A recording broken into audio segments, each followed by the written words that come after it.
Right ఇక details చూసినట్టయితే హిమాలయ రాష్ట్రాల్లో జల ప్రళయం కొనసాగుతోంది. హిమాచల్ ప్రదేశ్, ఉత్తరాఖండ్లో ఆకస్మిక వరదలు బీభత్సం సృష్టిస్తున్నాయి. భారీ వర్షాలు, మెరుపు వరదల తాకిడికి భారీగా ఆస్తి, ప్రాణ నష్టం సంభవించింది. జల విలయానికి వందల ఇళ్లు కుప్పకూలగా అనేక చోట్ల కొండ చర్యలు విరిగిపడ్డాయి. దీంతో అనేక మంది ప్రజలు గల్లంతయ్యారు.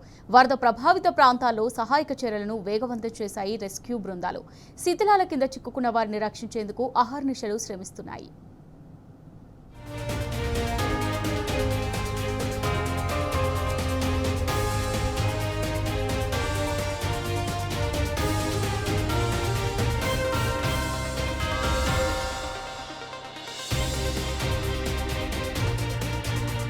ఉత్తరాఖండ్లో ధరాలి మెరుపు వరదల్లో గల్లంతైన వారిలో ఇప్పటివరకు 150 మందిని కాపాడాయి సహాయక బృందాలు.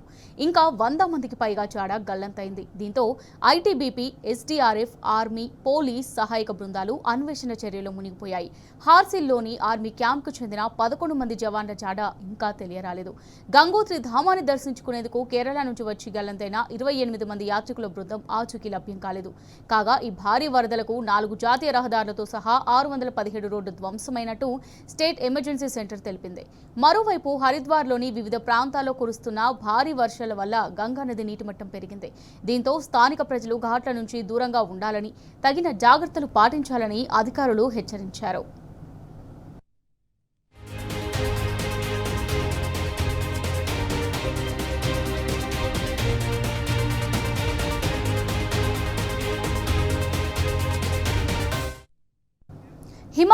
హిమాచల్లో నిరంతర వర్షాల కారణంగా నదులు, వాగులు పొంగిపొర్లుతున్నాయి.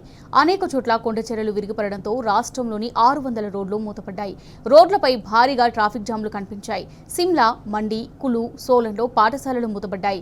ఇటు వర్షాల కారణంగా కిన్నౌర్ జిల్లాలోని కైలాస్ యాత్ర నిలిచిపోనుంది. మండి జిల్లాలో గత 24 గంటల్లో భారీ వర్షాలకు రోడ్లు, తాగునీరు, విద్యుత్ సరఫరాతో సహా ఇతర మౌలిక సదుపాయాలు భారీగా దెబ్బతిన్నాయి. ఇదిలా ఉంటే రాగల 2 రోజుల పాటు ఇరు రాష్ట్రాల్లో భారీ నుంచి అతి భారీ వర్షాలు కురుస్తాయని హెచ్చరించింది ఐఎండీ.